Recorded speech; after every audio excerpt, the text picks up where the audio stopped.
Hello my friends, welcome to YouTube channel. I am your host Indrani. Please subscribe my channel and press the bell icon button.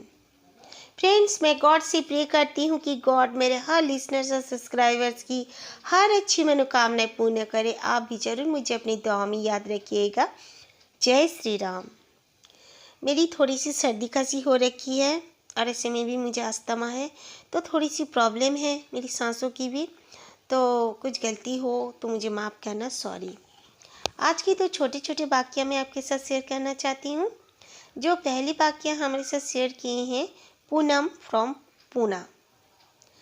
Poonam बताती हैं उनके पापा पुणे से ही कुछ दूर उनका एक गांव है, जो छोटा सा ही गांव है और वहाँ पर ज़्यादा आबादी भी नहीं है। उनका पापा एक किसान है। पूनम बहुत ही अच्छी स्टूडेंट होने की वजह से वो अच्छी स्कूल में भी दाखिला ले चुकी हैं और स्कूल में पढ़ती हैं और उनको कोचिंग भी जाना होता है, पर उनको अकेले आना जाना करना पड़ता है ज़्यादातर। उनका जो भाई है वो हॉस्टल में रहता है। उनकी मम्मी कभी कभार आती हैं उनको लेने के लिए, गांव के बाहर खड़ी रहती हैं और कभी कभार उनसे हो भी नहीं पाता क्योंकि पूनम का एक बहुत छोटा सा भाई भी है। उसके पापा किसान हैं, इसीलिए उनको अपना काम करते करते करीब करीब रात के 9 या 10 बज ही जाते हैं आते आते। पूनम का कोचिंग जब छुट्टी हो जाता है तब करीब करीब 8:30 जैसे बज जाते हैं। एक बार बारिश की मौसम थी। पूनम अपने घर आ रही थी। उसके साथ 2 फ्रेंड्स थे। वो फ्रेंड्स अपने अपने घर चले गए और पूनम को कुछ ही रास्ते और अपने घर पे जाने के लिए तय करना था। पूनम जाने लगी। जिस तरह रोज जाती थी उसी तरह वो जा रही थी। अचानक से पूनम देखती है जिस रास्ते से उसको अपने गांव जाना था, एंट्री ही करना था उसके घर के रास्ते में, एक औरत खड़ी हुई है, बिल्कुल लंबी सी पतली सी और काले लिबास में, और उसके बाल भी खुले हुए हैं और वो पीछे तरफ करके खड़ी हुई है। उसका फेस बिल्कुल आगे तरफ है। पूनम ने देखकर वो थोड़ा सा थम गई और सोची कि ये लेडीज़ कौन है। उसने घंटी भी बजाई पर वो औरत नहीं सुनी, जैसे सुन ही नहीं पा रही थी। रास्ता काफ़ी पतला होने की वजह से पूनम को थोड़ी तकलीफ भी हो रही थी। इधर उधर काफ़ी ढलानें बनी हुई थी और पत्थर थे और रास्ता काफ़ी पतला था, फिर भी पूनम अपना इजीली साइकिल लेके जा सकती थी। बाइक वगैरह भी उस रास्ते से चले जाया करती।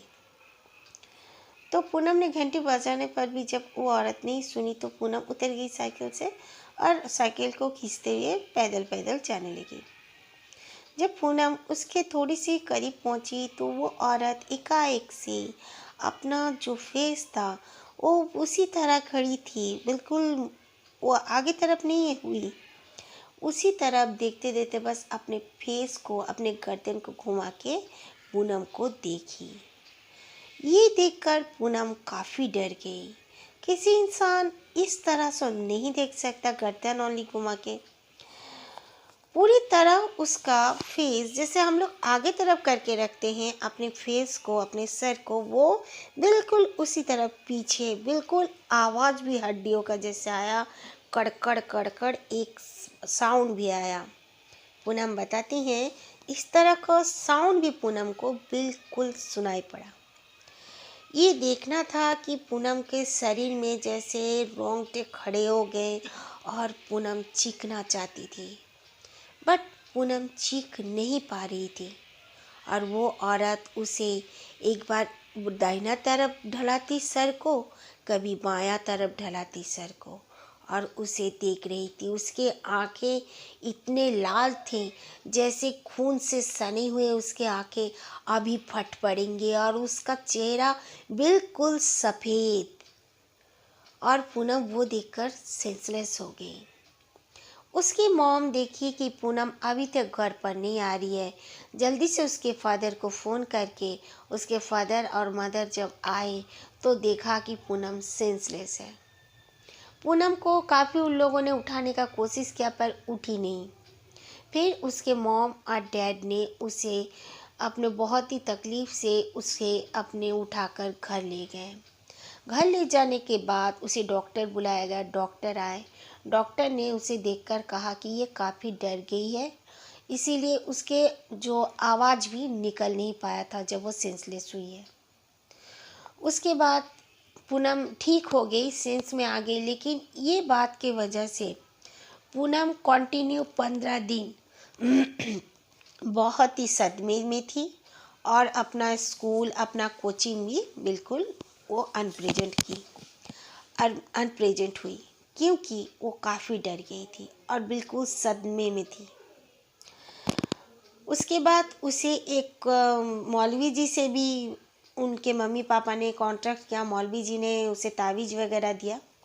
उसके बाद पूनम के साथ ऐसा कुछ घटना तो घटी नहीं, पूनम बताती हैं, लेकिन पूनम आज भी उस बात को याद करके बहुत ही डर जाती हैं और उसे सपने में कभी कभी वो औरत दिख जाती है और अजीब से जैसे वो चीखती भी है सपने में, ये करके कुछ आवाज़ में। पूनम अपना रिकॉर्डिंग भी मुझे भेजी थी कि इस तरह चीखती है, लेकिन मैं वो आप लोगों के साथ शेयर नहीं करना चाहती हूँ।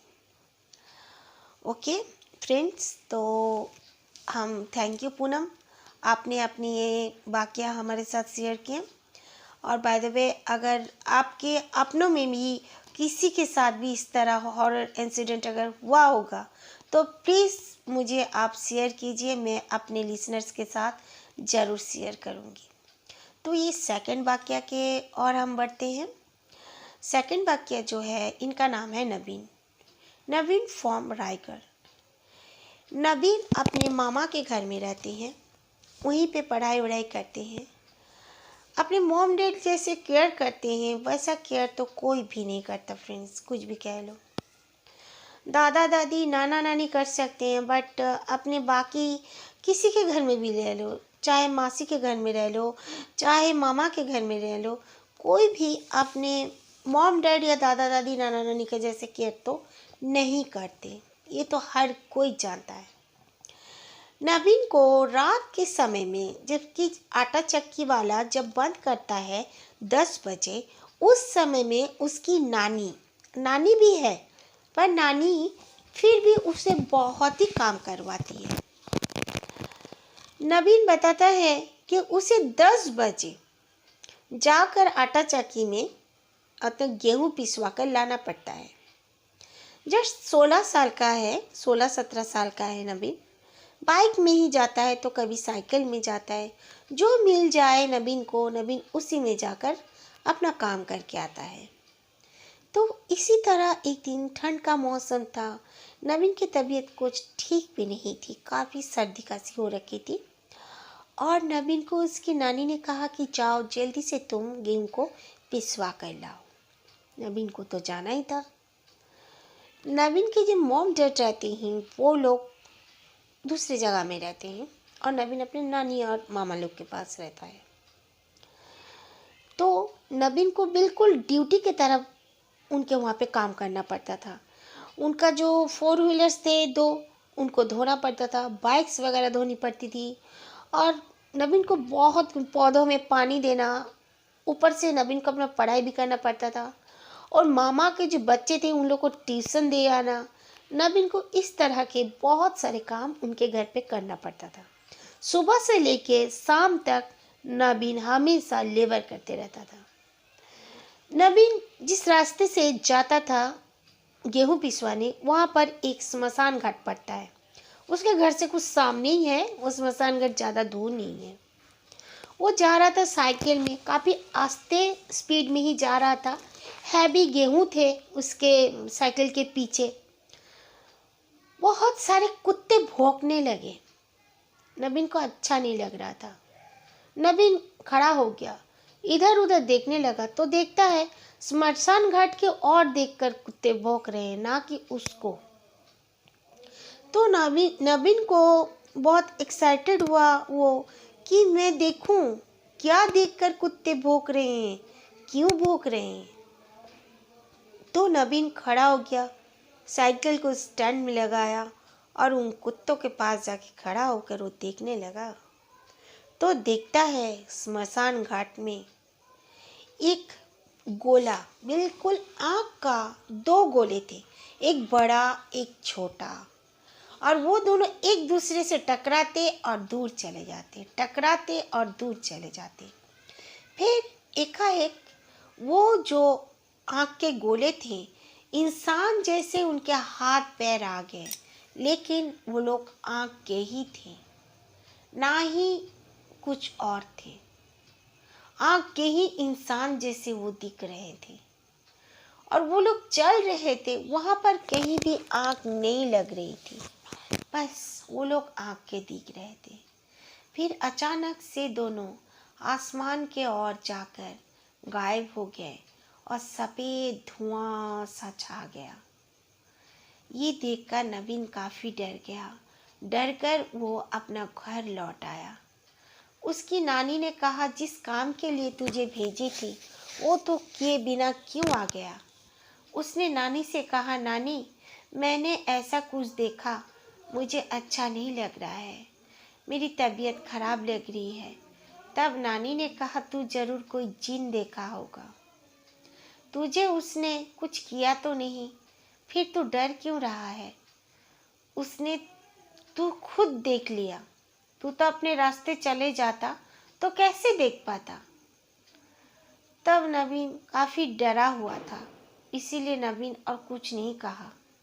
उसके बाद नवीन बताता है, अभी वो अपने मॉम डैड के पास गुजरात में ही रहता है, वहीं पे अपनी बाकी की पढ़ाई कर रहा है और खुश है।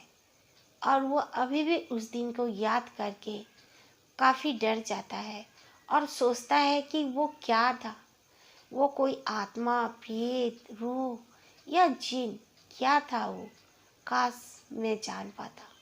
Okay, thank you very much Naveen. आपको भी, आपके किसी के साथ भी अगर कुछ भी हॉरर इंसिडेंट हो तो प्लीज़ मेरे साथ आप ज़रूर शेयर कीजिए।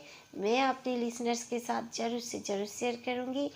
अगर आप लोगों को सच्ची कहानियाँ, भूत, चुड़ैल, जिन, प्रेत, आत्मा, किसी का भी स्टोरी सुननी है तो प्लीज़ जल्दी से जल्दी मेरे चैनल को सब्सक्राइब कर दीजिए और आपके लिए मैं मनपसंद से मनपसंद अच्छी अच्छी स्टोरी लाने की ज़रूर कोशिश करूँगी। Thank you.